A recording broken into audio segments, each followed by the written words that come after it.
Next game up, we're going to have Maniacs versus Generals. Generals are coming in off of a blowout loss to Carver, 26-7, to go to 1-4. Maniacs is coming off of a big win of Riot Squad, 19-13 in overtime to move them up to 3-2. Generals are just not what we thought that they were going to be after coming off of a championship loss to Primetime. And I think the most significant drop has been in the reigning MVP, who's playing very much not like an MVP.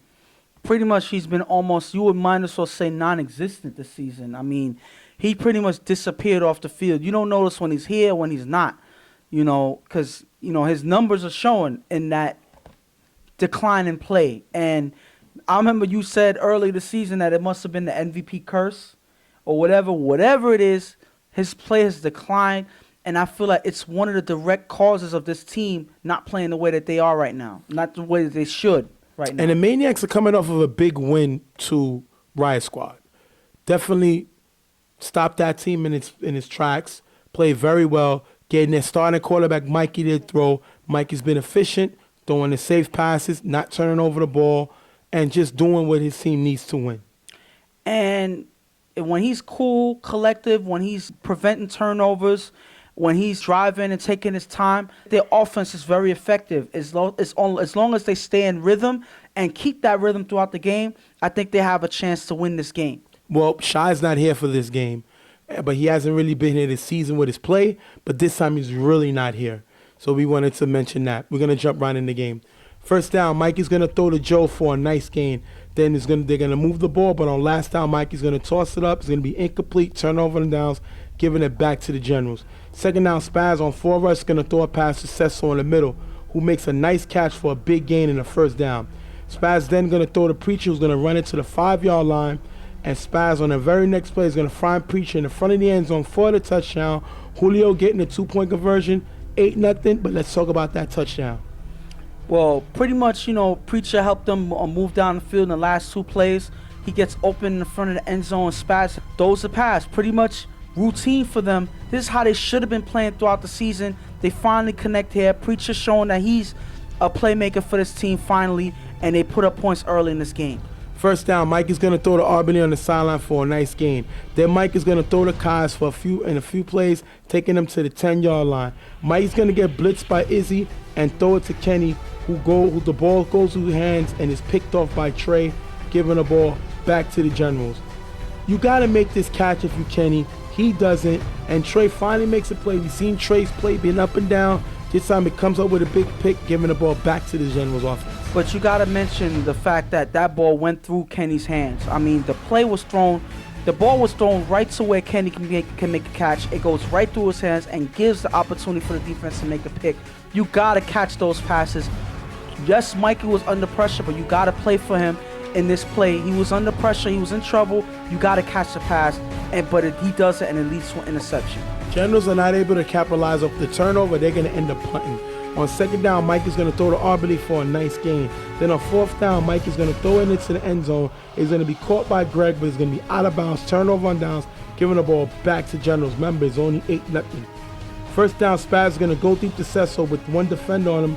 Cecil makes a nice catch for a big gain in the first down. The question is, did Cecil push off the defender? And this is a question that you really have to slow down the tape to ask or to try to answer. I'm not sure if it's you see the contact with him extending his arm. It's not that serious. But hey, let me finish. Football. Let me finish. The thing about it is, I don't think there's enough force in his push or anything. It seems like he was just feeling where the defender is so that he can know where how much space he has. It wasn't enough to throw the defender off, and at least a good catch here. Spaz is going to throw the Prodigy to the 10-yard line. Prodigy gets involved in the offense. I had Prodigy up for a comeback play of the year. He didn't really show what he can do, as far as comeback / most improved player, I should say. He haven't really done what I thought he would do, but he's getting involved here in the offense. Then Spaz is going to find Brandon in the back of the end zone for the touchdown to put them up 16-0. Finally, Brandon getting involved in this Generals attack. Spaz finds him, touchdown, 16-0 with the 2-point conversion. And finally, Brandon shows presence on the scoreboard. That's another weapon that Spaz needs to use. I think Brandon's an effective player on offense, a good pickup for the Generals, and hopefully this is more to come. This is a good look for them. First down before the half. Mike is going to throw it up. It's going to be picked off by Trey, taking us into the half. 16-0 Generals. And right now the Maniacs are horrible. Three turnovers from interceptions, mind you. My point is they've been turning over the ball way too much. 2 interceptions, something you don't usually see. 3 turnovers all combined, 2 interceptions, 1 turnover now. Yes, sir. But the point I'm trying to make is you don't see Mikey throwing interceptions like that. He hasn't been doing that this season, and it adds to the turnover ratio for this team. They're not looking like the team that they were last week. And it shows in the scoreboard right now. They're struggling at this point. Well, when I look at the stat paper, they had the ball 4 times. They turned over the ball 4 times. 2 was on interceptions. 2 was on turnover and down. So you're actually correct. You're going to take us into the second half. Third down, Spaz is going to throw short to Trey for a few yards. Then Spaz is going to follow up on last down. He's going to throw to Julio, who's going to run to the 10-yard line, but it's being turnover and downs, giving the ball back to this Maniac team. And right now, the Generals team is struggling. So you can't really say much about them because they're not really doing that offensively. Second down, Mike is going to get blitzed by Brandon and throw it to Robert in the middle for a nice gain. Then after getting the first down, Mike is going to throw to Robert again. This time, Robert is going to drop the ball. Mikey on third down is going to throw it up in the end zone, but it's going to be picked off by Cecil. Mikey's third interception in the game. Cecil getting involved. The former defensive player of the year, doing what the former defensive player of the year runner-up. Yes. Doing what he does, getting the ball back for his offense. And right now, their defense is actually taking the opportunities that Mikey is giving them by making plays, intercepting the ball. This is Mikey's third interception. Seems like Mikey is actually trying to make something happen, and it's leading to turnovers. The other guys are dropping the ball, and Mikey feels like he has to make something happen. It's not working right now, at least for another turnover for this Maniacs team. First down on 4 rush. Spaz is going to throw it up to Cecil near the sideline. It's going to be picked off by Arbley. Bad throw by Spaz, giving the ball back to this Maniacs team. You can't make these throws of your Spaz. One thing he struggles with is the turnovers, makes another bad throw here. And it seems like it took him a while to get that ball to Preacher because Preacher was open on that play from the very beginning. But because the pressure that was coming in, Actually, was throwing it to Cecil. Yes, the point is, obviously, Cecil was open, yeah. Yes, Cecil was open. Pressure was coming in, and I guess Spaz saw him late, throw the ball late, and the defender's able to make a play on it. So that's something that they have to fix. Spaz needs more time in the pocket, and that's Angel's job to give him that time. It hasn't been working out so far. It's not that it hasn't been working out. Angel's a terrible blocker. He's one of the worst blockers I've seen in the league. The problem is he has size. He should be beating these guys. He doesn't. He's a terrible blocker. Sit him down. He's not doing anything for you blocking-wise. He's a pretty good offensive player. He can catch the ball, but he can't block to save his life. So put him on the bench because he's not giving Spaz any time to find his receivers. That was a terrible acquisition as far as a blocking standpoint. He's not blocking anybody. You're going to have Mikey get the ball back. He's going to throw a short pass to Stevie, who's going to run for a decent gain. Then struggling to move the ball. Last time, Mikey's going to throw it to Brian in the end zone. And right when he has a shot, Izzy's going to make a great one-handed pick. And that has to be a top 5 nominee. Great one-hand pick by Izzy. And this came out of nowhere. I didn't even expect this to happen. Izzy just extended his arm and just grabs that ball. It seems like Mikey is just giving them plays to make, chances to make plays, and Izzy makes a top 5 nominee play, showing how bad Mikey's been playing this game. Izzy just takes the opportunity, makes a great catch for the interception. Hopefully their offense can close out this game because it seems like Maniacs are not doing anything at this point. First down, Spaz is going to throw a nice pass to Cecil for a big gain. Then with nice blocking from Angel, Spaz is going to throw the tray in the middle on first down. I guess Angel didn't like what I said because now he realized the guy coming after his quarterback, he has to block him. And he's finally doing it now. With blocking again from Angel, Spaz is going to throw deep to Preacher, but it's going to be picked off by Arbery. Turn the ball back over. Bad throw by Spaz, but it's like they got the lead, so he tries to make something happen. It's going to be picked off. On third down, Mikey's going to roll out to throw the ball number 11. It's going to be picked off by Izzy. Izzy's second pick of the day, giving the Generals back the ball, and Mikey threw 4 throws, or threw. I should say. 4 interceptions today. And that's horrible if you're the Maniacs team. Obviously, Mikey's trying to force things. That's not happening. Guys on offense are not opening the field for him. They're not catching passes, and it leads to Mikey trying to force something, and it leads to 4 interceptions in this game. Well, we're not going to give Generals too much credit because I believe Spaz threw 2. Yes. But at the end of the day, he put points up when he needed it, and they won this game. Yeah, and at the end of the day, that's all that matters. It was a sloppy win for the Generals, but they put it together and they close out this game, and that's what matters. Hopefully, this is more things to come because this is how they were supposed to, get through the season. Even though it's sloppy wins, there's supposed to be wins on the win column. They haven't been seeing that this season. This one that may be a trend for them, a trend starter for them towards the end of the season. Well, Maniacs fall to 3-3, and Generals go up to 2-4. So Maniacs, after having a nice win to Riot Squad, gets up a loss to the Generals, and Generals come away after getting a blowout loss to Carver. They come up with a win, 2-4 right now. So they should feel good about themselves going into the rest of the season. We're going to be right back. Real Tough Talk. We're going to take a quick break, and we'll be right back.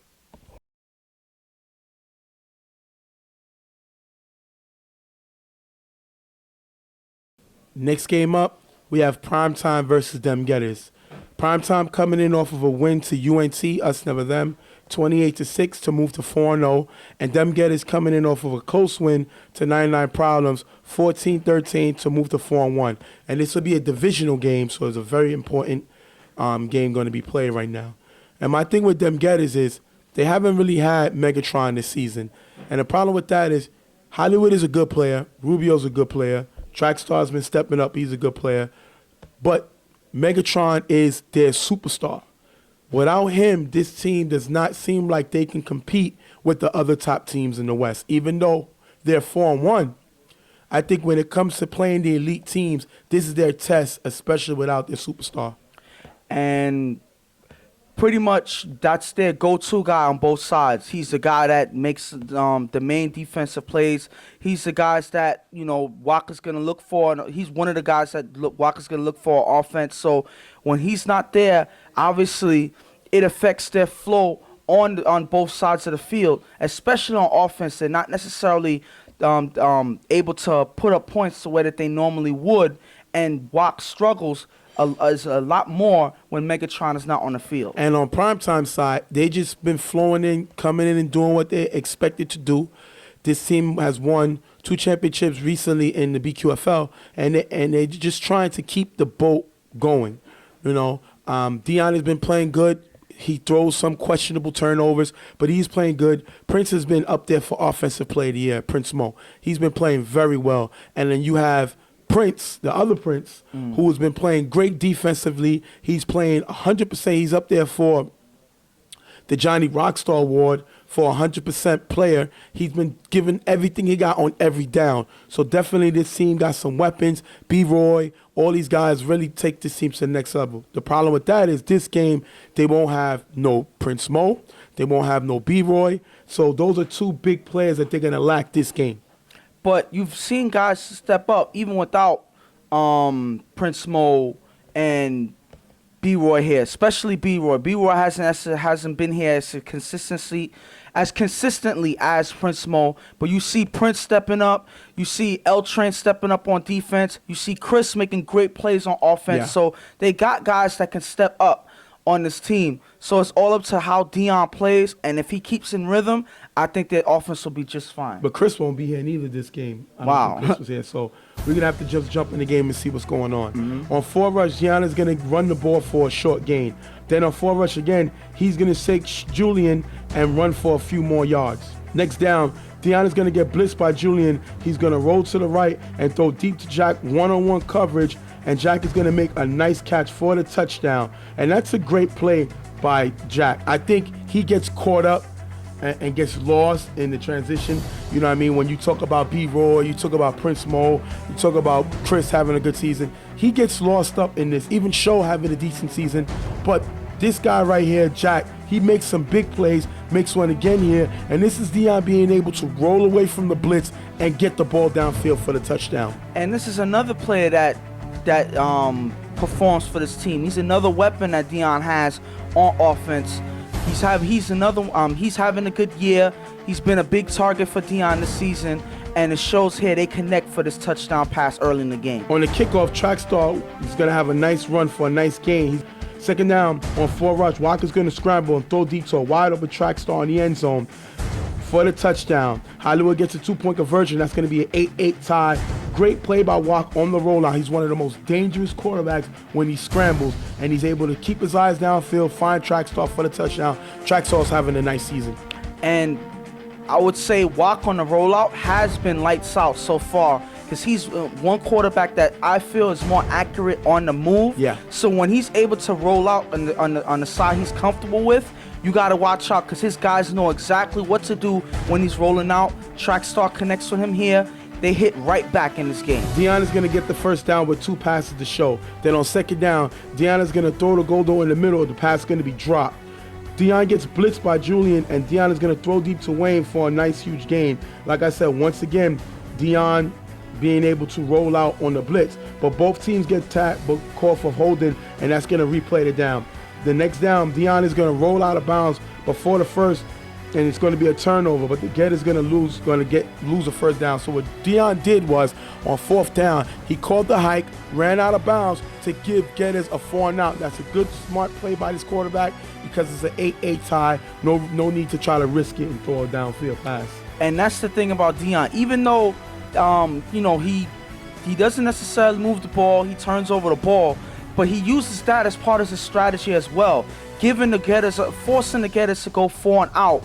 Now they cannot rely on the first down. That's Deion thinking on his feet. Even though he turns over the ball, that's a smart play by Deion. After 2 short passes, Walker's going to throw to Hollywood in the middle for a nice gain. Then on last down, Walker's going to roll to his left, toss it up. It's going to be knocked away. It's going to be a turnover.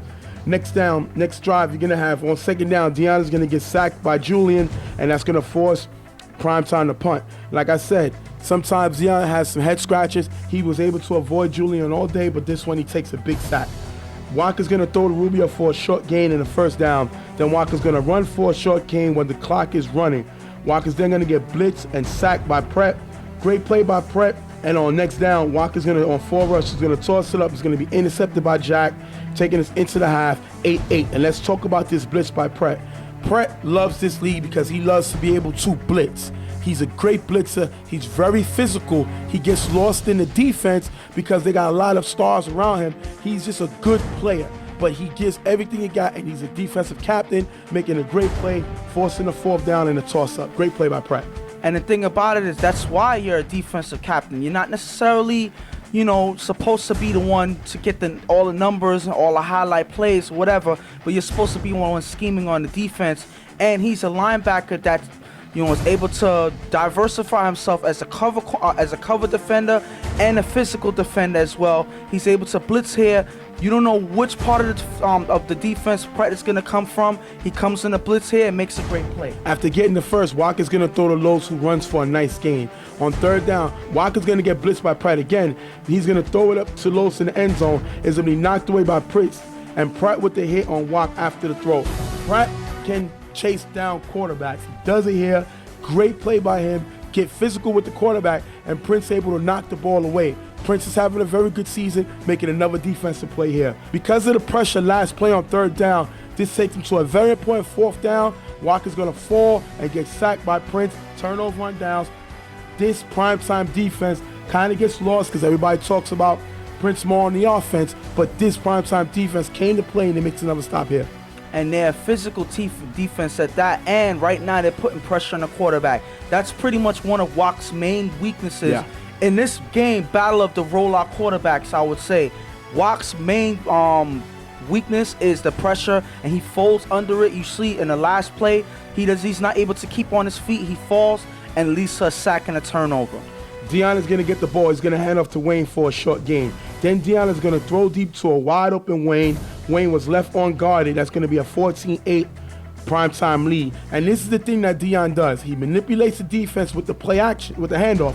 And then he comes back again. They're still worrying about the run, and he finds Wayne wide open for a touchdown. Big miscommunication by them Getters, and it's 14-8 primetime. And the thing about it is, since they're a team that normally runs a lot, so you have to respect the run every now and then because they're so effective at running the ball. The play action kind of throws off the defense, and they leave Wayne wide open downfield. It's like they didn't even see him run down the field, and he's left wide open for that touchdown. That's the Gators getting with the sloppy defense. Yep. They have to fix it if they want to stay in this game. Walker's going to throw short to Rubio's going to run in the middle for a nice gain in the first down. Then Walker on 4 rush, he's going to run for a nice gain. Watt gets blitzed and sacked by Dion. You can't get sacked by the opposing quarterback. they scheming him. He doesn't see where the blitz is coming from, and this time Dion gets him with the sack. Walker, this play is going to throw short to Los to get him to the 10-yard line. Then Walker's going to find Rubio in the corner for the touchdown. 14-14 tie game, and this is Watt staying in the game. You said he folded under the pressure, but we see him combat what you say and able to come back with a touchdown. And Rubio is having a very good season. He's stepping up where Megatron is not there. He's stepping his game up to replace Megatron, gets him back in the game. 14-14. And you got to give Watt some credit in this drive. You know, in the last drive, he kind of fell apart. You know, he slipped. Maybe it was an accident. Who knows if it pressure did that. But he is calm and collected on these plays here. He's accurate on his drives. He finds his receivers. He drives down the field, even with the pressure. This is the Watt you want to see in every single game. He's doing his job, and he's keeping his team in the game. Great play by Watt. With the clock running, Dion is going to get the first down in 3 plays. Then on first down, Dion is going to throw to Jack in the middle. Jack lets go of the ball at the last second. The refs call it an incomplete play. The refs say he didn't hold the ball long enough in order to call it a completion. They're going to make that an incomplete pass. Dion is then going to roll out to the left and throw the show wide open on the right side, getting them all the way to the 5-yard line. And this is a lack of coverage by them Gators. And this is where they miss Megatron, because Megatron will be able to lock up show, but since they don't have it, they don't really have a great cover guy, and they're going to get the ball all the way to about the 5-yard line. And it seems like this is something that Shaw is good at doing in key plays, finding ways to get open. You've seen him do it against the Generals in the championship game in BQFL. Yep. So this man knows what he's doing. He knows exactly where the holes are in the defense, and he finds one here. And it seems like they didn't even see him run to the corner. By the time they noticed, it was too late. He was wide open for that pass. And my problem was the Gators did not use enough timeouts in order to give them the opportunity to get the ball back if primetime scores. Dion, on the last play of the game, he's going to find Jack in the corner for the touchdown, giving the primetime the win 20-14. And the question was, did he push Rudio? When I saw the play in the beginning of the play, Rudio stepped up on the jam. He was jamming Jack. Now, I don't think that's a good idea because Jack is a bigger receiver than you. So you got to play a little bit of a prevent and wait for the quarterback to make the throw and make your play. So once he initiated contact, it looked to me like Jack went to the back of the end zone and pushed back forward. I don't know if he pushed him off, but because Rudio was already jamming, it put him in the kind of a weaker position because he's backpedaling. Jack comes back up to the front, which is I like to call Agent Jack. 000. But he only got 1 0. But he's going to come back to the front of the end zone, and Dion is going to find him. And this was a set play. Dion finds him for the touchdown to give them the win. And right here, you got to look at it. Even if you would say, okay, it's a push-off by the offensive player or whatever, sometimes it's not worth jamming inside the right near the end zone because all the offense needs to do, all the receiver has to do is create a second of separation, and the quarterback has a target. It's not worth trying to chuck on the receiver because it's a large margin for error, and it seems like Rubio gets caught up in this, even though the offense might have put some contact on him. The point is, you're giving the offense a chance to make a move on you on that play, and it leads to Jack getting that touchdown pass. And that's going to end the game 20-14, primetime with the win. They move up to 4-0. Them Gators move up to 4-2. And I mean, them Gators so far, they're having a good season. This was a big test. They came up short. They got to get Megatron back. If they want to win a championship, they need Megatron. Without Megatron, this team may not even get out of the first round. Primetime are doing what they got to do. They beating who's in front of them. It don't matter who it is. It doesn't matter the score. They're playing great, and they move up to 5-0. That being said, we're going to wrap this game up. Primetime with the big win, 20-14. They move to 5-0. We'll be right back. Real Tough Talk.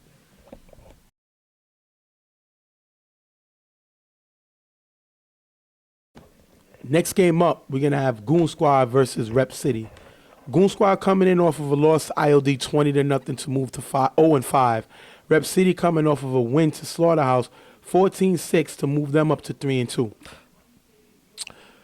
Goon Squad is not what we thought they were going to be. They're struggling offensively. I think they got a pretty good defense. Defense play well, defense play with energy, but offensively, Pito has not panned out to be what this team expected him to be, and that's why I think they're struggling. But I can't all put it on Pito either. A lot of guys have been dropping passes all season. So whenever Pito is looking, making the throws that he needs to, they're dropping it. So you don't know how good your quarterback is when your receivers are dropping the ball as well. So their whole defense needs a rehaul. I don't know what they're going to do, but they need to do something because their offense has been killing them all season. And Rep City has turned it around. They won. They lost to YMM. If you look at it, they lost to YMM 8-0. Then they lost to IOD 19-0. So they wasn't able to put up any points in the first 2 games. Then they won on a forfeit to Sour Factory. Then since then, they've been moving it up. They beat the Gunners 25-14. They beat Slaughterhouse 14-6. They are an emotional team. If they play with energy, they can win. The reason I also think that they've been on a nice little winning streak is because they got Travis and they have Nick, which we like to call Nick the Great. Them 2 receivers have been very, very productive, helping this offense, and Hood is getting a little more comfortable with B-Dot blocking. He looks like the old Hood from when he won Most Improved Player.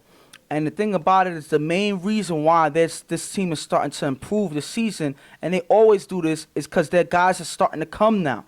All the guys are starting to show up. They're starting to play their game. The one person that will miss this game is Rel. I didn't see Rel this game. But other than that, everybody else is here. Everybody else is performing. Tess is here. So all the guys are here. They're ready to play. They have the energy back, and that's why they're on a small winning streak right now. I think Tess is kind of struggling. He's not the all-star that he's been in the past. He was also an all-star MVP. Yes. He got to get back on the level if this team expects to win a championship. They need all their stars playing on high-caliber levels in order to win a championship. We're going to jump right into the game.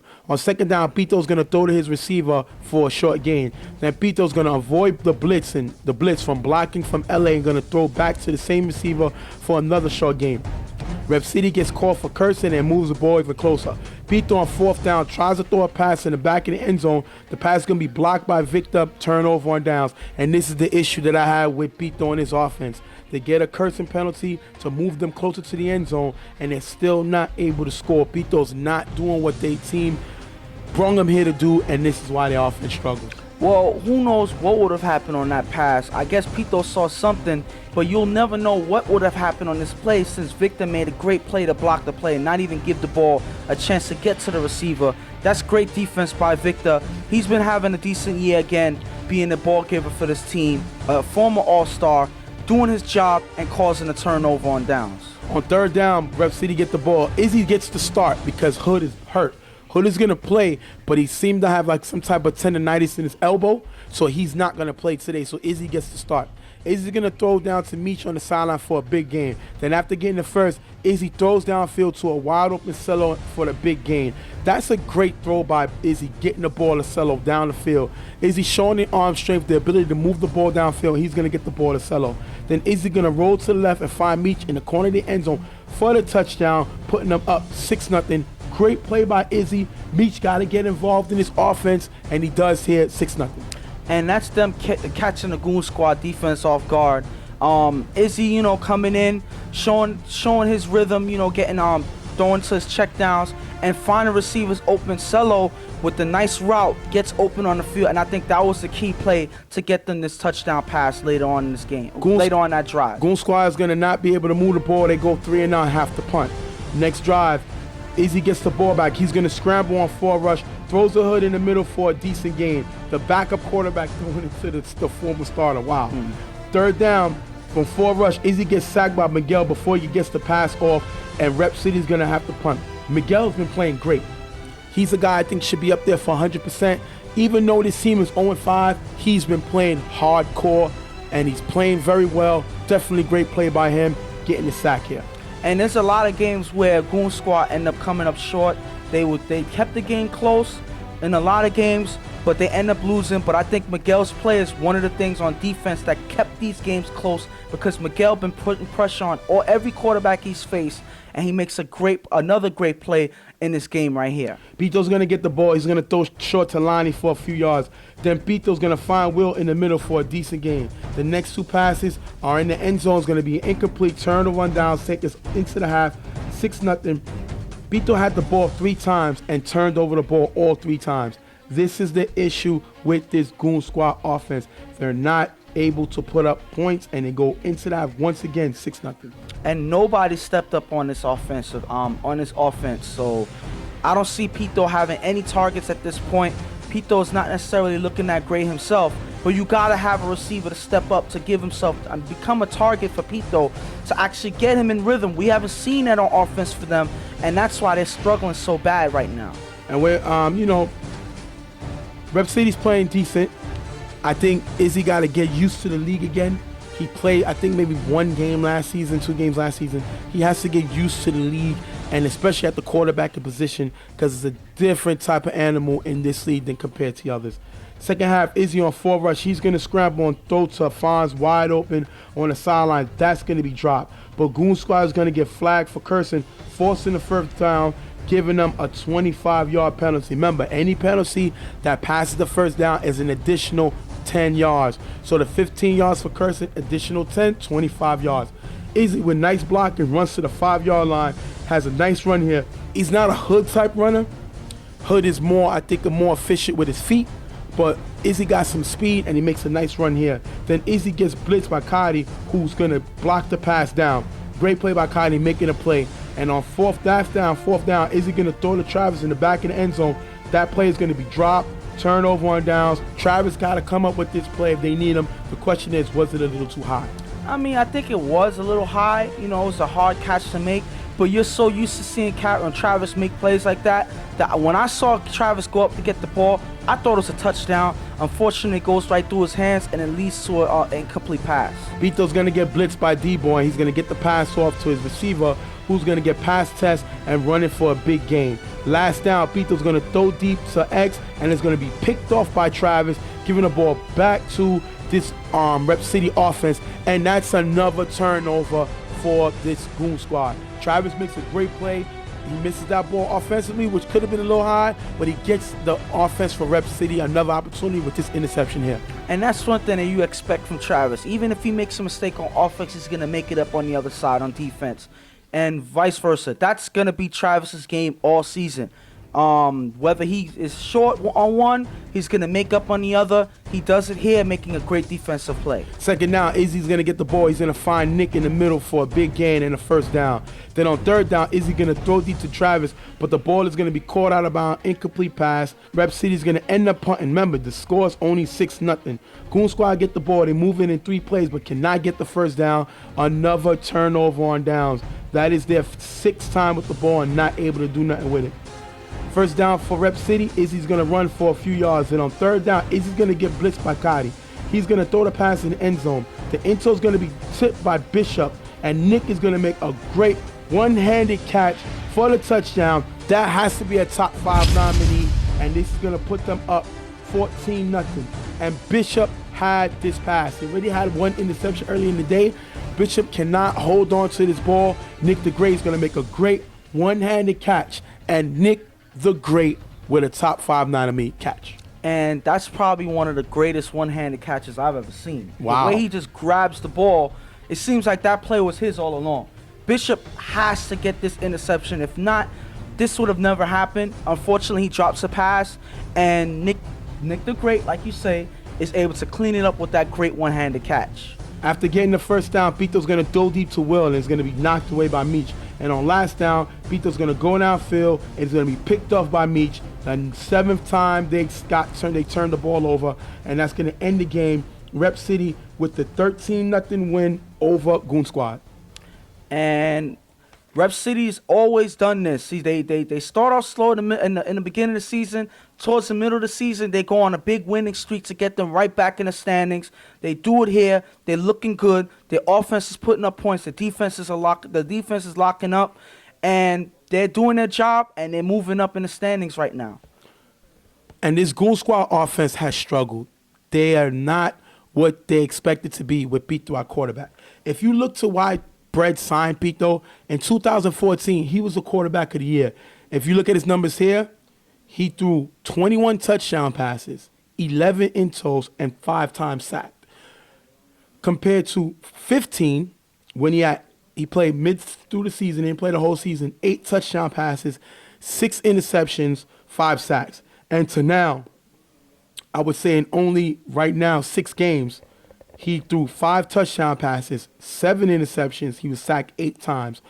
And that means from when he won the quarterback of the year, 21 and 11 and 5, to the last 2 years combined, 13, 13, and 13. Terrible. And I think the whole scheme is Storm isn't blocking. None of these teams, the Generals or Goon Squad, did not have a set blocker every down. Storm did that, and that won quarterback of the year for Pito. Right now, he only has 7 interceptions, and he only sacked 8 times, but that's in only 6 games. And that's not to talk about how many turnovers he had.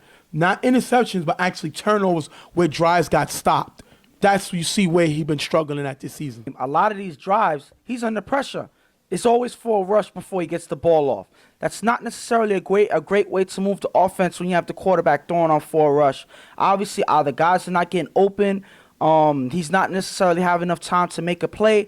And obviously, it's going to lead to turnovers. You got to give this man time because he's not a mobile quarterback. He's not a person that's going to shake the defender. He needs time in order to make these plays happen, and he's not necessarily getting it this season, and that's what leads to such a bad season for this offense. Animal Planet built the team around him. That's why Storm sat there and blocked for him. That was a team built around him. Generals are not built around him. Generals was built for Cecil. That was Cecil's team. So the job was to get him the ball. Goon Squad is built on defense. They don't have a lights-out downfield receiver. So this is why they're struggling. They don't have a guy who can sit down and there to block and give this man time. If you don't do that, he is not mobile. He moves as fast as a statue. So if you don't have a guy consistently there to block, he's going to struggle with the pressure, and we see it now in his numbers. We're going to jump to the interview that we had with Rep City on the sideline, and we'll be right back. What's going on, people? Stephen J. here with the Rep City team. Yes, sir! On the Bronx. Coming up with a big win, 13-0. Charlie, we know D-Boy got hurt. I'm sorry, Hood is hurt. Arm is, not feeling well. Saying it could be tendonitis, whatever. You seem like you was confident to put Izzy right in to back it up, and Hood was ready just to play whatever role. Would that be, you say, the basics of the team? Like everybody's willing to do whatever it takes? I got faith in my whole team, man. It's up to us, man. If we don't pick each other up, we don't go nowhere. As long as we got faith and we stick together and we practice and we work hard, man, we got this. Wherever we go, man. It's up to us. Let's do it. It's up to us. Hood, you've been criticized, your team been criticized for the lack of energy. But even though you was criticized, by me in particular, you won 3 in a row. Right now. 4, baby! Sorry, counting 4. That birthday game! 4 in a row. How are you able to block out all the negativity that's set on the outside and still keep the same focus? No choice. We got no choice. Discipline. It's all about the All ball. our lives, people been scrutinizing us, telling us we can't do this, can't do that. Since I was a baby, I couldn't do this, I couldn't do that. We got no choice. We got no choice. It's not just for Rep City. It's about respect. That's what we want. Respect. That's all. Travis, That's all. Nick, y'all two could have played with any team in the league you want. Come on here, Travis. You had several teams. Come over here, man. You had several Young prodigies, man. Young gunners, man. You had several teams Let's go. that wanted y'all, especially what y'all could do offensively. But it seemed like it was an easy choice that you was playing for Rep City. What brought that out, especially you, with Brave Fox expecting you to play with them. You said, no, I'm playing with Rep City. Why was it so easy for y'all to choose Rep City, Travis first? I mean, I played with them last year, so and the chemistry that I played with them last year with was great. You know what I'm saying? We made it to the semifinals, I believe. We lost by just 1 catch, So I talked to these guys over the years, and I was like, look, we're going to come back and try to do this again. And this year, definitely going to go to the championship this year. It's a fact. We out here. I mean, I played with Hood, Spider, A lot of y'all. D-Boy. When I first started, D-Boy was there. D-Boy was like, the 4 bombs I called D-Boy, remember that game? D-Boy was like, yo, plugs, rep. Friday Night Light came, Hood. Yeah. Like, rep, no Y'all in brain. the East. Y'all in the Eastern Conference. Everybody's talking about IOD, the Browns, YMM. I just won 4 in a row. Nobody says we don't rep City. We don't want You that. ain't repping. Don't focus Get the on us. stepping. Don't focus You ain't on us. repping. Get the step. They ain't gotta focus on That's us. it. We gonna play ball like we've been playing ball. Last question, Hood, Izzy and Hood, both of y'all. What is it like throwing to a player like Nick, so young, but y'all can already see the talent? What is it like throwing to Mr. Nick the Great here? I mean, throwing it to everybody. Because I got confidence. It's exciting. Not scared to make any throw when Travis and Nick is going out. I know they're going to go get the ball. They jump. D-Boy's another one. He jump off the roof to catch the ball for me. Fact. So, One more question, Coach, for you. Did Rep City put the league on notice that y'all team to be dealt with when y'all got y'all horses that y'all need the team to deal with? Yeah, I believe so. I believe so. I believe so. Okay. Yeah, last Yo, on thing, 3, man. we rep On 3. first, ask On questions 3, man. later. We leave it like That's this. On always. 3. Everybody say 1, 2, 3. Shh. 1, 2, 3. Shh. We ballin'. We're going to thank Rep City for being here with us. Big win, 13 zip, 4 in a row they got. East better 3 be in ready. a row birthday games. You better tell them, Jay. 3 in a row birthday games. Hey, yo, R.I.P. the greatest referee in America, you heard? R.I.P. Spook, OG. You have to respect it. They feel the way they feel. They wanted to interview together. They didn't want no individuals interviewing. And we have to give this team their props. The question is, are they for real? Right now, we're moving towards the ending of the season, and then we see where they're going to position themselves for the playoffs. And it's all up to, like you said, if they can win, beat a team that's winning. You know, we haven't seen that yet so far, but they have opportunities to do so. As long as these guys come, I believe even if, you know, whether they can win or not, we won't know until we see the game. But one thing I know is when these guys come and play, they're definitely going to compete in that game. That being said, we're going to wrap up this part of the show. We're going to be right back. Rep City with the big win over the Goon Squad. 13-0. We'll be right back on Real Tough Talk.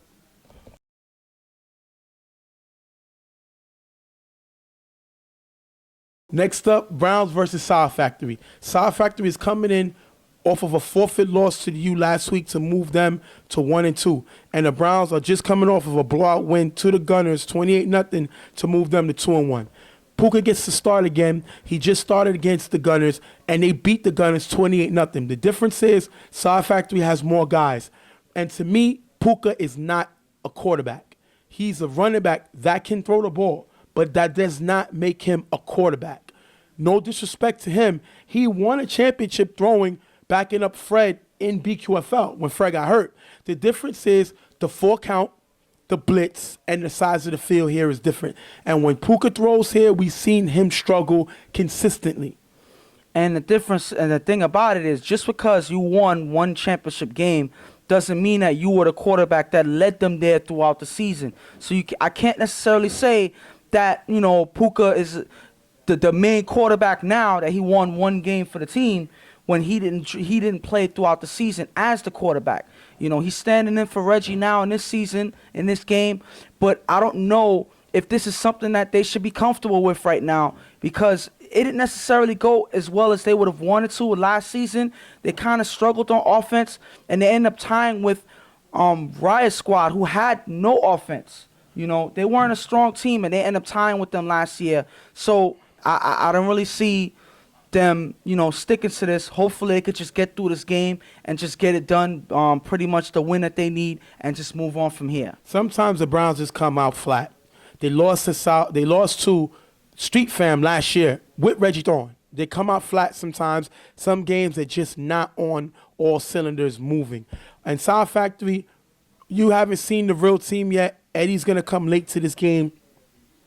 You're not really going to see a lot of offense. You're going to see a lot of back and forth stops. And I think Puka does a lot more running than he does throwing. I don't think that this is the real Browns team. They were told that they didn't have to play the game, and it was miscommunication. They ended up playing the game. Whatever the reason, I think it's more because they did not take the Sour Factory seriously. And this is not the real Browns team. So we're going to jump in that, and we're going to go into the game first. First down, Puka on 4 rush. She's going to run for a nice gain. Then again, Puka's going to run with nice blocks from Rise, running in for a nice gain. Then third down, Puka's going to roll to his left, throw to his right, to Trev in the end zone. He stepped way over the line. It's going to be no touchdown. Next play, Puka's going to throw to 50 in the corner. It's going to be knocked away, turnover on downs. That's a stop by Sour Factory. Mimi, after the first down, he's going to throw the Pito in the gap, and the ball is going to be dropped. And a few plays later, Mimi's going to throw again, and the next play is going to be dropped, turnover on downs, giving the ball back to this Browns team. Browns going to get the ball. They're going to punt. Sour Factory is going to get the ball back, and they're going to end up punting.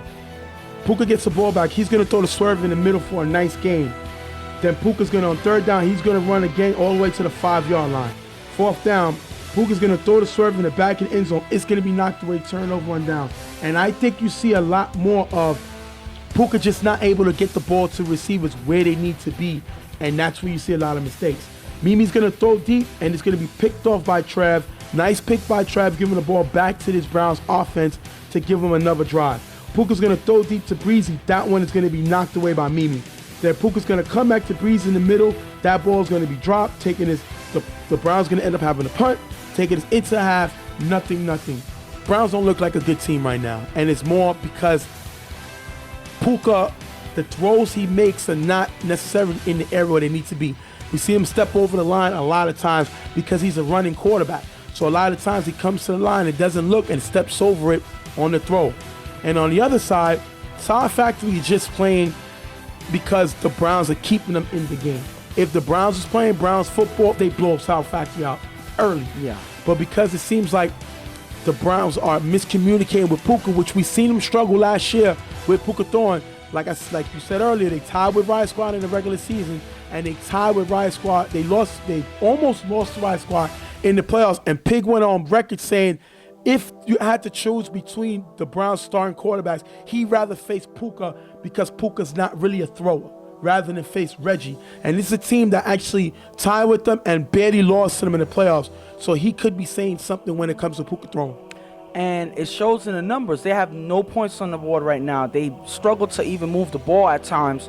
And the main times that they were able to move the ball was when Puka ran the ball.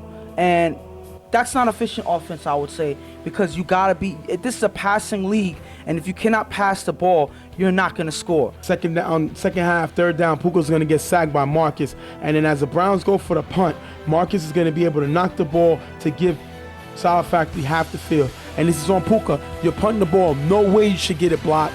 But he does here, and Puka did not just play the game that you expect the former MVP to play. Third down, Mimi on 4 rush. He's going to get past 2 defenders for a nice gain. And on fourth down, Mimi's going to throw it up in the middle, but it's going to be incomplete. Turnover on downs, giving the ball back to the Browns. We're going to go all the way with the ball going back and forth. Puka missing the ball. They're going to have nothing happen going to the game. We're going to go into overtime because there was nothing really to talk about, just turnovers back and forth. In overtime, Mimi's going to run on 4 rush and get stopped by Breezy for the little gain. Now remember, Sour Factory got the ball first in overtime, which means if the Browns stop them, the Browns can go for the win. Mimi's going to find Pito in the middle for a decent gain. Then on last down, Mimi's going to throw it up in the end zone. It's going to be tipped, dropped, and turnover on downs, giving the ball back to Browns, who can wrap this game up right now.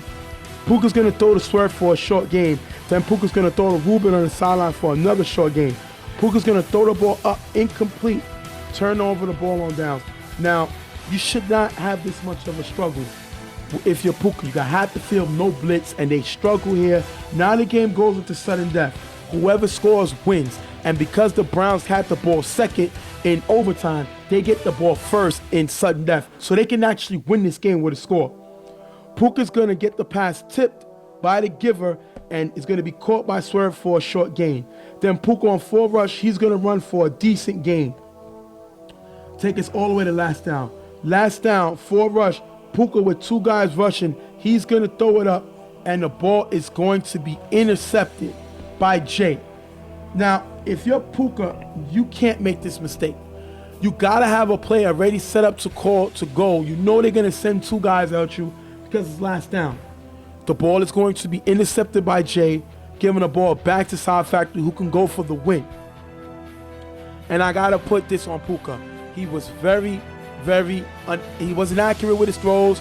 He was not looking at the line on the throws. And he just did not look like a guy who can take this team to a championship throwing. The main word that you have to use when it came to Puka's throwing today, I would say, is inefficient. He didn't get anything done. They were not driving. I don't think that I've seen any, well, pretty much they didn't have any successful drives all game, all the way into sudden death. They weren't able to move the ball pretty much at all. And that's why they're struggling so bad. And that's why they're fighting Sour Factory to stay alive in this game right now. Eddie's going to come in. Eddie was the starting quarterback of Sour Factory. He makes it now. He's in. He's going to throw the deep to Mimi, and Mimi has a jump over Trev, but he's going to drop the ball. Next down, Eddie's going to throw short to Marcus, who with a few moves runs it in for a nice gain. Then on fourth down, Eddie's going to scramble, but before Eddie can throw the ball, Trev is going to get there for the sack, ending the game in overtime, 0-0 tie. Browns move up. Browns move up to 2-1-1. And Sour Factory goes to 1-2-1. The Browns did not play this game, and it was mostly on Puka because they were making the stops that they would have had to make, like they make on anybody. So I wouldn't say the team wasn't there. Offensively, I don't think Puka had the right rhythm. He destroyed Gunners, but Gunners only had 6 guys. So when you have 6 guys, that's one giver, that's 5 guys on defense to your 6. You can't really look at that game. When you look at this game, South Factory had a whole team, and again, Puka just was not accurate with the throws. I think he put too much pressure on himself because he should be able to beat this South Factory easy. And pretty much this was just a horrible game all around on both sides, but you expect the Browns to do a little bit better in this game, and they didn't. Not only did Puka struggle, but you saw a lot of passes drop. Nobody was really getting open. There's a lot of things that were, left to be desired by this offense in this game. And they kept Sour Factory in this game when they shouldn't have. And pretty much that was a difference maker. Like you said, you can't look at the last game that they had because they had the advantage. In this game, you have the even amount of players, and it seems like the Browns did not take advantage when it was given to them, and that's what led to this tie in this game. Well, I don't think they're worrying about it because at the end of the day, they're still 2-1-1. They still have one of the best teams in the East. So they look at it, you reset and say, all right, guys, we got to get it together. Let's play our game. They were told they wasn't going to play. They were told it was going to be a forfeit. And, some say that the team kind of was lax, miscommunication with the commissioner and the president. And that's all fine and dandy. We give you that. But at the end of the day, I don't care if you had an hour break, a 2-hour break, a 3-hour break. There's no way Sour Factory on their best day beats the Browns on their worst day. I don't care what nobody say. There's too much talent on this Browns team. If we look at the facts in the past, this team turns it down on certain games. They turned it down last year on Street Fam, who surprised them with the win. They turned down on Riot Squad, who surprised them with the tie, and they almost lost to Riot Squad in the playoffs. Had it been not for a run by Puka, where the guy running after Puka ran into a referee, that game could have been different. So we're not going to use the excuse of them not expecting to play. That could be one of the reasons. That's definitely possible. Mm-hmm. But there's no way. Jingle has to use this as a motivational tool to let the guys know, listen, we're not going to win because we're the Browns and we step on the field. We're going to win because we're the best team in the league, we're the most talented team in the league, and we can beat anybody in front of them. So is this a bad tie? No. You take it. You lost to YMM last week. You blew out the Gunners this week. You tied to Sour Factory. Now you're going towards the middle of the season, towards the end. Now it's time to play Browns football. And with Reggie, this team is completely different. So I don't put nothing against them for this win. I'm disappointed that they didn't blow this team out, but I'm not putting a doubt against them as far as the future goes. Well, and I feel like, pretty much Puka wasn't necessarily intended to throw in this game anyway. They obviously would have rather Reggie throw, but he wasn't here. They came up with a win and a tie. It's not like it's a loss, so it doesn't necessarily hurt them as much as losing a game. So I would say that they came out this week okay. All they have to do is just pick it up from here. Hopefully Reggie will be here for the next couple of games, and they could just pick it up where they left off, and I think they'll have a successful season. I think they'll be okay. Sour Factory got to get together. I'm told by the commissioner he's going to throw the team out if they're not on time. He's not waiting for them anymore. He'd rather take a loss with the league fee than to have everybody waiting for them. So we're going to have to see where that goes. That being said, we're going to wrap this up. Browns time with Sour Factory 0-0. We'll be right back. Real Tough Talk.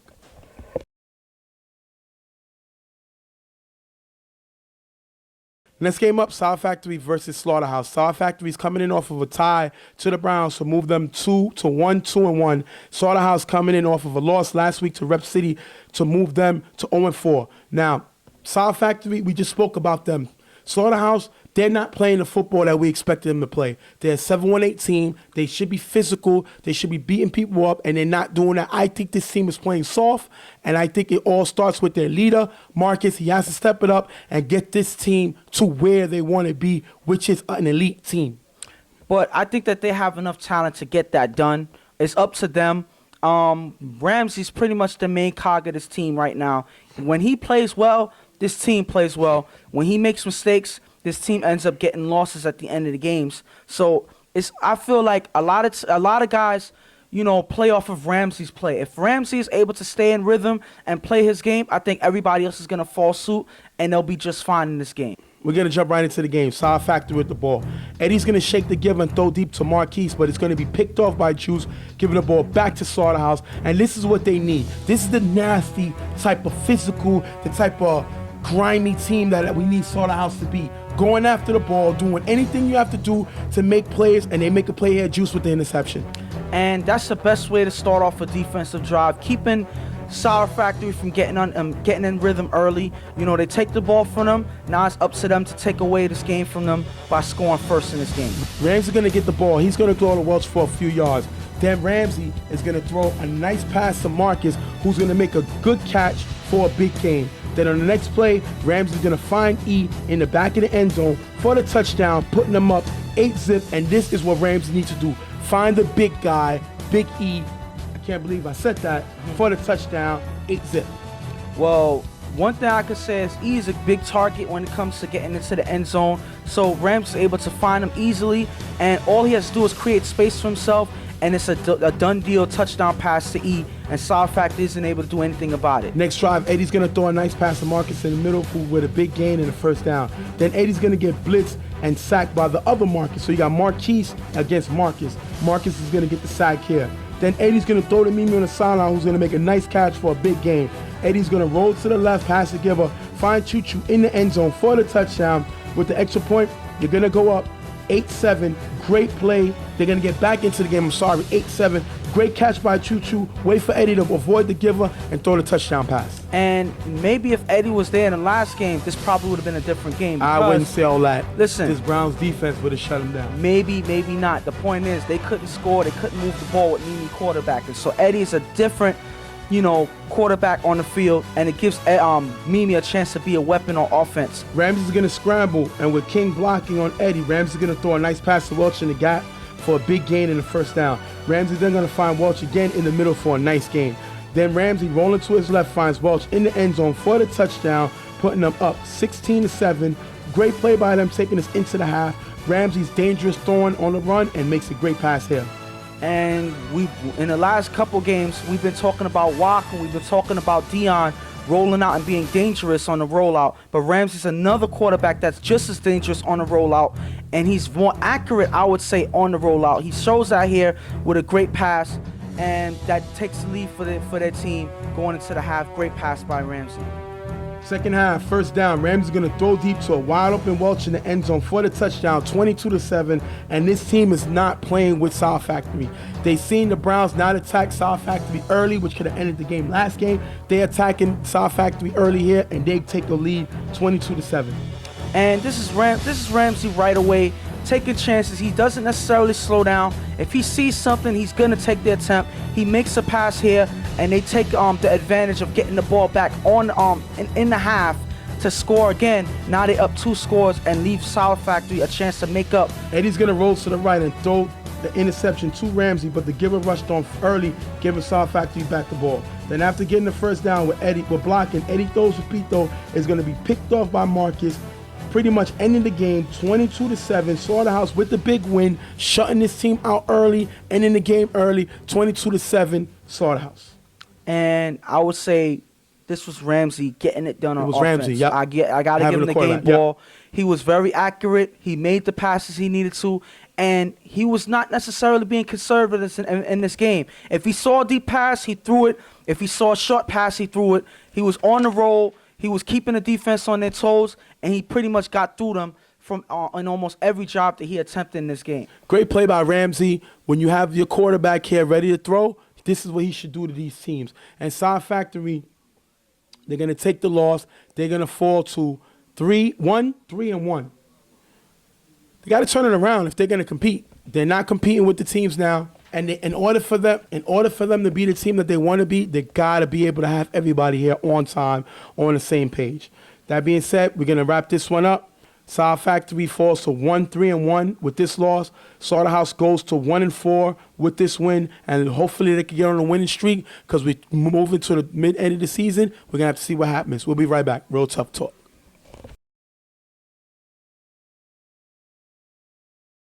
Last game up, we're going to have Carver Mob versus the Bravehearts.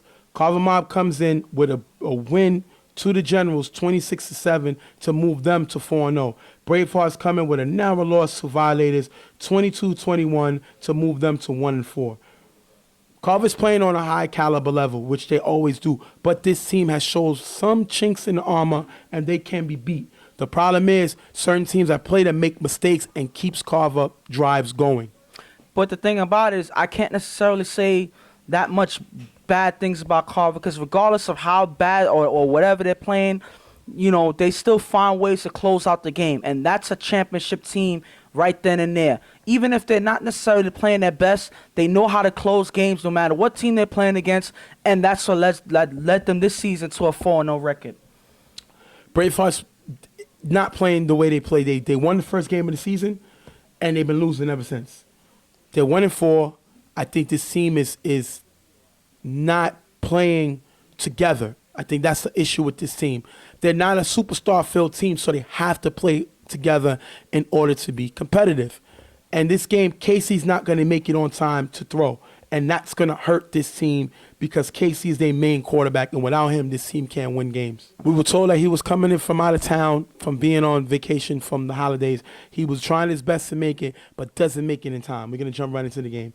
Second down, Dre's going to he's going to start at quarterback. He's going to throw the ball to the receiver. It's going to be picked off by Jay, giving the ball back to the Carver Mob.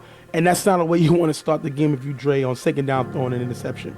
But he shouldn't even be their quarterback in the first place. So I can't necessarily, put the blame on him. That was just a bad drive. It didn't work out. Hopefully they can do something, scheme up something to make things easier for them. But it didn't go well in that drive and least interception. Second down, Chuck is going to throw deep to Angel, and it's going to be off-target, incomplete pass.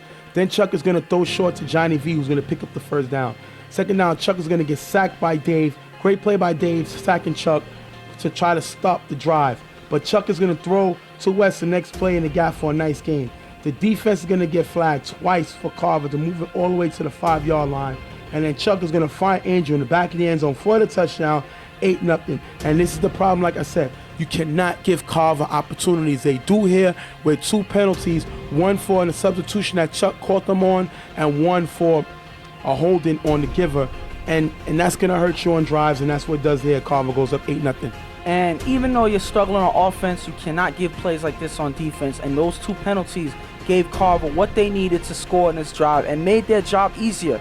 If you're gonna try to keep in this game, you gotta lock up on defense, and you can't make mistakes like this because Carver's gonna take advantage every single time. Bravehearts get the ball on the return, and Troy's gonna have a nice return for a huge gain. He's gonna pass the first down, but if your offense is not really able to move the ball, you need all the yards you can get. Great return by Troy.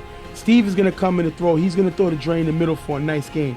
Then the Bravehearts is gonna get to the 20 in a few plays, but Steve's gonna get rushed by Happy Feet and throw to nobody. Is gonna be intercepted by Andrew, giving the ball back to this Carver Mob team. And right there, you can see that Steve actually trying to help out on as quarterback, but he gets rushed by Happy Feet. I guess something he didn't anticipate. Happy Feet puts pressure on. He throws it to. Just throws it. Yeah, he pretty much just gets rid of it. Sometimes you would rather take the sack, but either way, it leads to a turnover, interception by Angel. After a few short plays, Chuck is going to throw to Brian in the gap for a nice gain in the first down. Then Chuck is going to throw to Ricky for a decent gain at the 10-yard line. With blocker from Ricky, Chuck is going to throw to Brian in the front of the end zone for the touchdown, putting Carver up at the half, 16-0. And right now this year, Ricky's the best blocker. Nobody's been better than him. He's been consistent. He's been protecting Chuck, and he's the main cog of this Carver Mob team because of what he can do on both sides of the ball. Great blocking by Ricky to give them a touchdown, 16-0. And this is just what can you say about Ricky that's not positive? He defends the quarterback. He keeps him from getting rushed. He gives Chuck some time in the pocket, and he's also a great blitzer. Not a lot of blockers can stop him from coming in. So this is Ricky playing big for this team, and he's been a difference maker all season. And you see it here with another play by Ricky. Second half, Chuck is going to get the ball. He's going to pitch to Drew, who nobody's going to come after Drew, giving Drew time. He's going to throw to Ricky on the other side of the field for a nice gain in the first down. Drew got one of the strongest arms in touch football, and he's not a top-notch quarterback, but he has one of the strongest arms. He's going to find Ricky downfield. Great trick play by Carver. Then Chuck is going to throw the cable guy for a few yards. Then Chuck is going to throw to Ricky in the back of the end zone, but it's going to be dropped, turnover, and downs. And that's something to talk about. They stopped Carver, 16-0. That's one of the stops you need. They stopped them to give them back the ball on offense. And pretty much, they lock up on this play, something that they seriously needed because they've been struggling all game. Hopefully this is the drive that they get their offense into rhythm. That's great defense by the Bravehearts. Finally, you could say something positive about their defense in this game. Steve's going to get the ball now. He's going to throw a nice pass to Macho on the sideline for a big gain. Then Steve's going to go downfield to Hector, who was left wide open in the middle, and Hector's going to get the touchdown, 16-6. Hector been complaining about playing offense. He finally gets in the offense. Steve finds him downfield, 16-6. Great play. And that's a good idea to have him on offense because it seems like when he's going down the field, nobody notices him running through the middle, and he's left wide open with no defender on him. That was an easy touchdown for the Bravehearts. Hopefully they can see more of that. Chuck is going to get the ball. He's going to throw deep to West, and this is going to be a great hit by this Bravehearts player, and he's going to have a nice hit to break up the play, and that's what you got to do with Carver. You have to get physical, especially with West. West is more of a finesse receiver. You got to get physical with him, and they do here, and he ends up breaking up the play. Chuck is then going to throw the Joe Blow on the sideline for a nice gain. Then on last down, Chuck is going to throw the ball into the end zone, incomplete, turning over the ball, giving it back to this Bravehearts, and that's twice that they stopped Chuck. Great play by this Braveheart team. And this is much needed defense by the Bravehearts. I think that that hit on West, that incomplete pass, was a key to this defensive drive. That's great defense, being physical, and at least a turnover on Carver Mound. Second down, Steve is going to get the ball. He's going to throw a pass. It's going to be tipped by Happy Feet, but caught by Hector for a short gain. Then Steve is going to get blitzed by Danny, who's going to throws it in the middle. It's going to be incomplete. Great blitz by Danny. We didn't really talk about him today, but he makes a great play here. Then on fourth down, Steve is going to throw a pass in the middle. It's going to be an incomplete turnover on downs. Braveheart's going to get flagged for cursing, giving Carver great field position, and you cannot make these mistakes. They had an opportunity to get back in the game. They don't. They turn over the ball. And in this point in the game, there's no reason why you should be giving up a cursing or any type of flag to Carver Mob, because all you're doing is you're killing yourself, you're shooting yourself in the foot, and all that's going to do is give Carver an easier time in closing out this game on you. Chuck is going to throw the pass to Cable Guy at the 10-yard line. Then Chuck is going to find Boo Boo for a short gain. Boo Boo had to be here for this game, or else he would not have qualified for the playoffs. Chuck is going to then find Boo Boo in the end zone for the touchdown. Carver's going to take the win, 22-6, beating his Bravehearts team. And first, let's get on the situation with Boo Boo. He has to make the next 4 games for Carver in order to be eligible for the playoffs. He had to make this game, and he makes it in order for him to be eligible for the playoffs. I don't think he's going to make it I don't think he's going to make it to the next 4 games, but we're going to have to see what happens. But I think that it may be crucial for him to try, because he's one of Chuck's main targets on offense. So to not have him out there, this is a different Carver Mob team. You see, they haven't been the same confident team, moving the ball down the field, putting up points. They've been getting turned over in a lot of plays on offense without Boo Boo here. So I think Boo Boo is a difference maker. Hopefully he's able to make it for this team, because that'll be the boost that they need to look like the championship team that they were last year. And on the other side, Bravehearts, Casey didn't make it in time, and I think they would have had a better opportunity to beat this Carver team if Casey was here. But you take the 22-6 loss. You don't really put your head down. You say, you know what? We gave this team a fight. We stopped Chuck twice. We just didn't have the offense we needed to attack back. It just sucks that it was this point that they had a tough loss to Carver because they kind of needed this win. Right now, that puts them to 1-5. So it's not looking good for them right now. This was not a time to have to play Carver when you're on a losing streak. They have to pick it up in these next 4 games. Otherwise, they're going to be in the bottom seeding, and they have a tough time in the playoffs. And on the other hand, we're going to wrap up the show, but I'm going to tell you, Dave officially signs with Reloaded. He actually came to the game in the morning. He had to leave because of work, but he came, he showed up, and he left. He made his appearance, he spoke to Shaq outside the park real quick. He let us know that he was saying he's going to leave. Now, the problem is he got credit for being here at this game. The question is he going to be able to make every other game in order for it to be eligible? He has to make every game Every single to be game, eligible for the playoffs. And what happens in the playoffs when Bruce is healthy? Yes. Do you put in Bruce? What happens with this team then? Well, I don't know because I believe, Bruce, I believe he's going to want to play. Obviously, he's retiring this season, so I think he's going to want to go out with a bang. I don't think he's going to want to use his retiring season sitting on the sideline when he's healthy. So I don't know how that's going to work. Having Dave may be a difference maker for this team as well. So this is a hard decision. This is up to Shaq to figure out what's really going to happen with your team. Now that they have, Dave coming in on this team, yes, it's a big help since Bruce is hurt, but you have to figure out what you're really going to do. What's the future of this team going to be? And like you said, the rules was you have to, by your 5th game, we didn't go to the 5th week because everybody didn't play their games. Yes. So Reloaded had opportunity to add them because this was their 5th week, and they did.